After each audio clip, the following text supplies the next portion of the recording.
तो बजट भाषण वित्त मंत्री का लगभग पौने 2 घंटे तक चला है और उसमें सबसे बड़ी बात जो सबसे अंत में उन्होंने कही, जिसका मध्य वर्ग को पूरे इंतजार रहता है, वो थी टैक्स छूट की। टैक्स छूट की सीमा में बदलाव किया गया है ताकि ज्यादा लोग टैक्स दें, देश हित में अपना योगदान दें, ये वित्त मंत्री ने कहा। और सीधे सीधे तौर पर जो 2.5 लाख रुपए की टैक्स छूट सीमा थी उसको बढ़ाकर 3 लाख रुपए कर दिया गया, यानी कि 3 लाख रुपए तक की कमाई पर अब आपको कोई टैक्स नहीं देना होगा। अगर आपकी कमाई 2.5 लाख से 5 लाख रुपए के बीच में है तो जो पहले 10% टैक्स दिया करते थे वो 5% टैक्स दिया करेंगे। इसके अलावा इनकम टैक्स की स्लैब में कोई बड़ा बदलाव नहीं किया गया है। यह जरूर कहा गया कि 50 लाख से 1 करोड़ कमाने वालों पर 10% सरचार्ज रहेगा और 1 करोड़ से ऊपर की कमाई वालों पर 15% का सुपर रिच का जो सरचार्ज था वो लगातार जारी रहेगा। आलोक जी, सवाल यह है, जो लोग लाइन में खड़े रहे उनको क्या मिला? देखिए, जो मिलना है वो बहुत सारा आगे मिलने की बात है कि मकान यदि किस तरह से लोन लेकर के सस्ता हो सके, और ये जो कहना चाहिए कि 2.5 से 3 किया गया है उसका एक थोड़ा हल्का लाभ होगा। मुझे लगता है कि जो जिन लोगों को लगता था कि हमें टैक्स ज्यादा देना पड़ रहा है, वो एक बहुत उम्मीद लोग लगाए हुए थे, लेकिन उम्मीद ये थी कि 5 लाख तक जाएंगे ताकि जो ऐसे आमदनी वाले हैं, आप अंदाज लगाए ना कि जिसकी आमदनी कहना चाहिए कि जितने कम हो सकती है, 10,000 20,000 रुपए जो तनख्वाह कमाता है, उसके बाद क्या उसको कितनी राहत मिलेगी, ये एक देखने की बात है। लेकिन उससे ज्यादा जिसकी भी थोड़ी इनकम है उसको राहत मिल सकती है। बैंकों से की जो सुविधाएं हैं, जो और सुविधाएं हैं, वो बढ़ेगी। इसलिए नोटबंदी से जो प्रभावित थे उनको चाहे बहुत अधिक लाभ न भी हो, लेकिन जिस तरह का बजट में और ज्यादा सर्विस टैक्स वगैरह लगने की जो आशंकाएं थी, अब जीएसटी आने के बाद जरूर कुछ होगा रोहित जी, लेकिन मुझे लगता है कि एक ऐसा बजट जो सबको लुभा सके, खास करके जब ये चुनाव विधानसभाओं के हैं, ऐसी कोशिश वित्त मंत्री ने की है। तो आपको लगता है कि चुनाव का ध्यान रखा गया इसमें?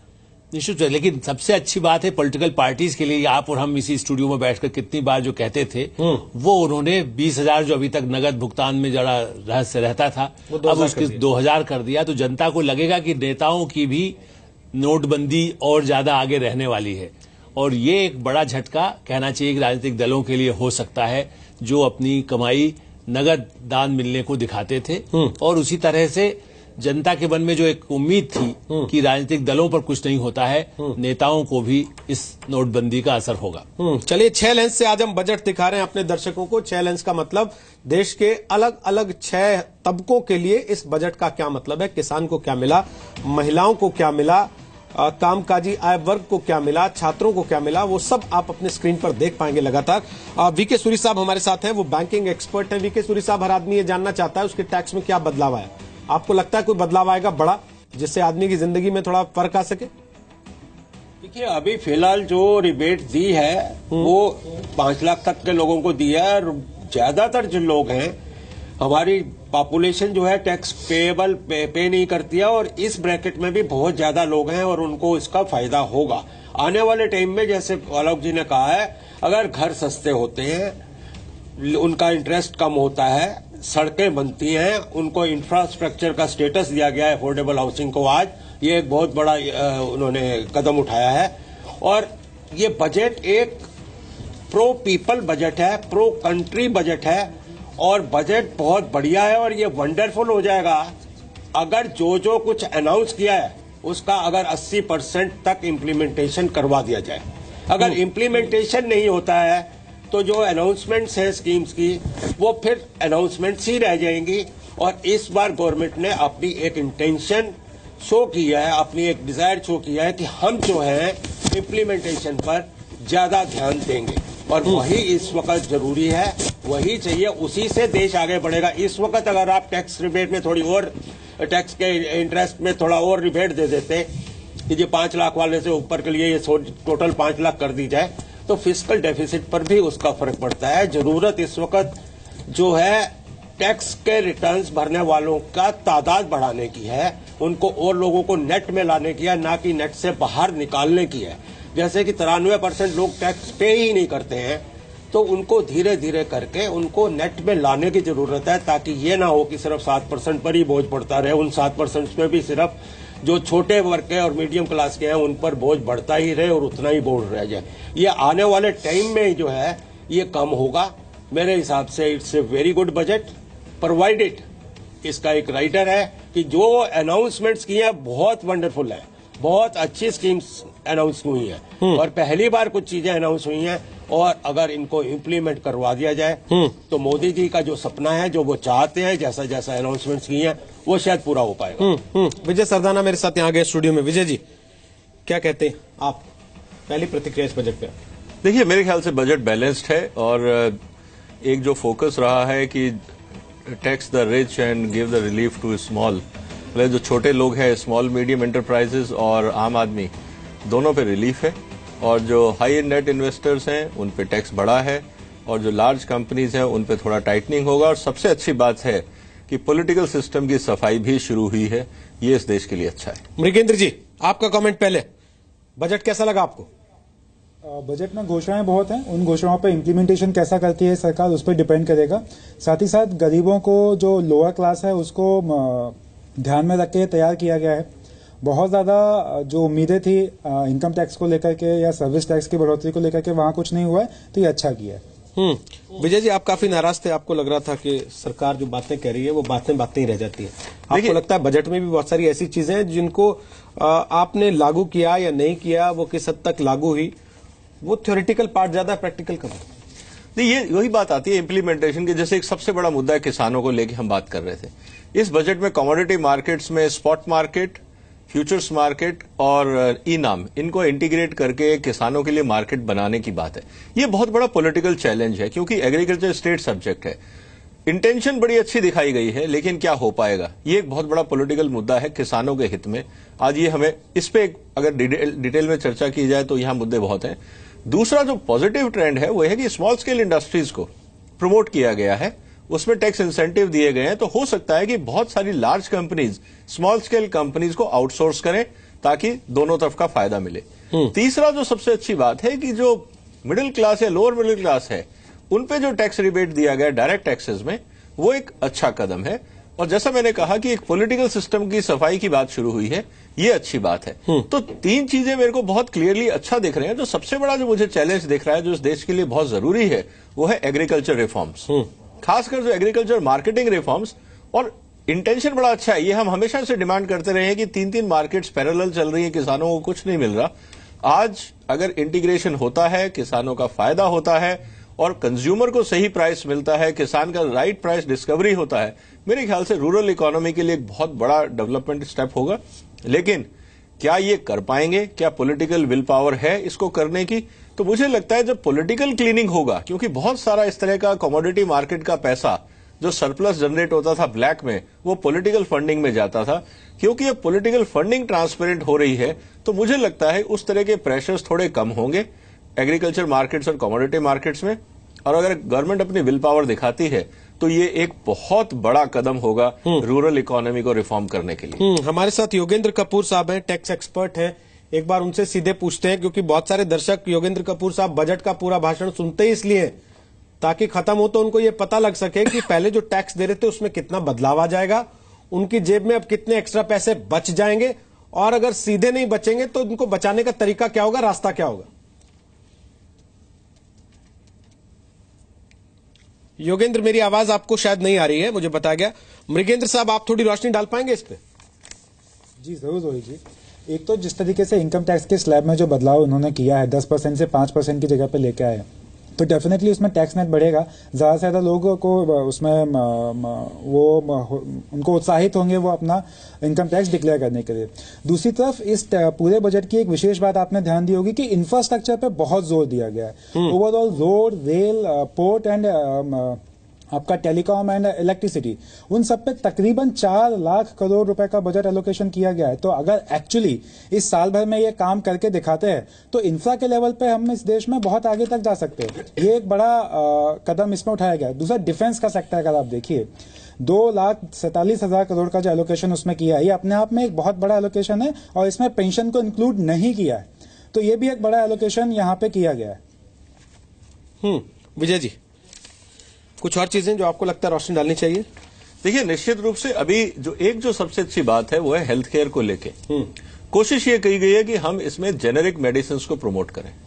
और ये जेनेरिक मेडिसिन अगर प्रमोट होती हैं, और सबसे बड़ी बात है कि प्योरिटी और क्वालिटी की अगर हम बात करते हैं जेनेरिक मेडिसिन की, तो निश्चित रूप से हेल्थ केयर कॉस्ट नीचे आएगा। जो बाकी हेल्थ डिवाइसेस हैं उस पे जो कंट्रोल की बात है, उसकी जो क्वालिटी और प्राइस कंट्रोल की बात है, ये अच्छी बात है हेल्थ केयर को रिड्यूस करने की। लेकिन जिस तरह से बाकी जो एसेंशियल सर्विसेज हैं, क्योंकि आज की तारीख में गवर्नमेंट हॉस्पिटल्स काफी हद तक कम है, मुझे लगता था कि काफी कुछ सरकार को गवर्नमेंट इंफ्रास्ट्रक्चर पे डालना चाहिए था। और जो हॉस्पिटल सिस्टम है, अगर मैं उसकी बात करूं, तो हॉस्पिटल सिस्टम के इन्वेस्टमेंट में डिटेल देखनी पड़ेगी, बिटवीन द लाइंस की क्या एक्सपेंडिचर दिया गया है।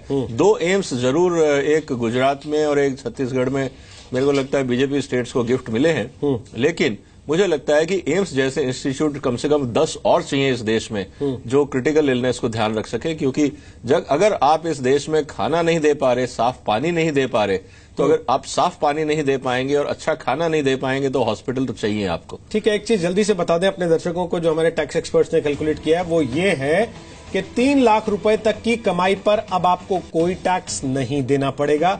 ये बात अब पूरी तरह से सामने आ चुकी, साफ हो चुकी।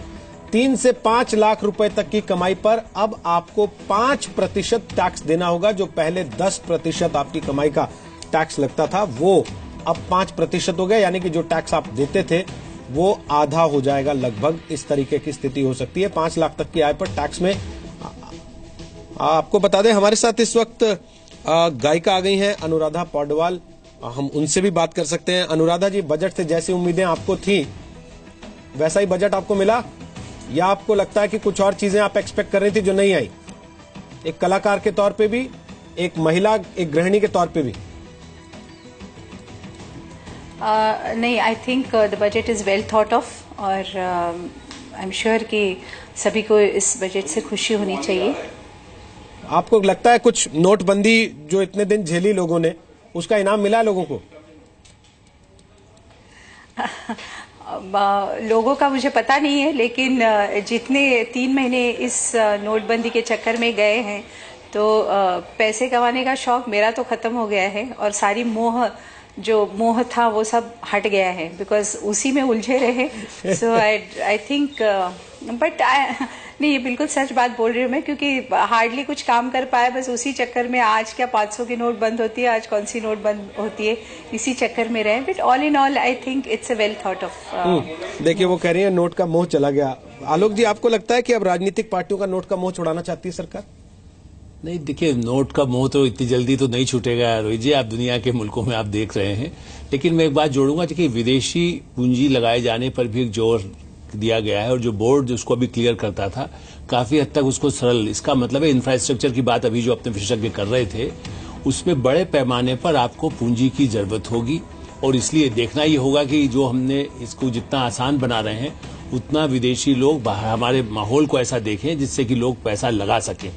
जो बेरोजगारी जो आप कह रहे हैं नोटबंदी के असर से हुआ, उन मजदूरों को इंफ्रास्ट्रक्चर में, यदि सड़क बनेगी, यदि बिजली के लिए काम होगा, यदि पानी के लिए काम होगा, यदि गड्ढे या कुआं खोदा जाएगा, तो उससे जो मुझे लगता है कि उन मजदूरों को, जो कई जिनकी संख्या मैंने लाखों में हो गई है, जो पलायन करके भी वापस गांव में चले गए इस महीनों के दौरान, उनको रोजगार की जो संभावनाएं दिखी हैं, ये सही है रोहित जी कि उसके बाद भी राज्य सरकारों की एक भूमिका होगी जो उनको इम्प्लीमेंट करें।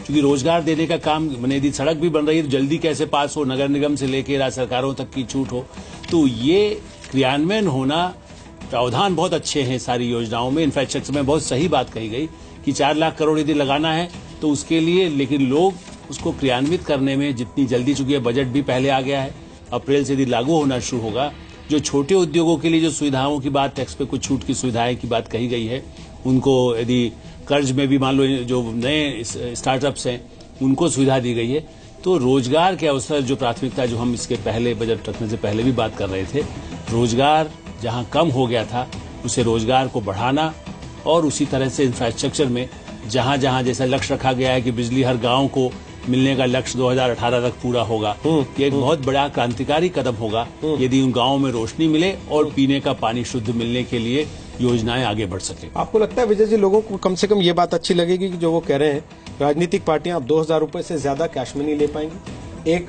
दूसरा, वो डिजिटल ट्रांजैक्शन करें, उस पर कोई एतराज नहीं है इस तरीके का, क्योंकि वो अपने आप टैक्सनेट में आ जाएगा, जानकारी में आ जाएगा।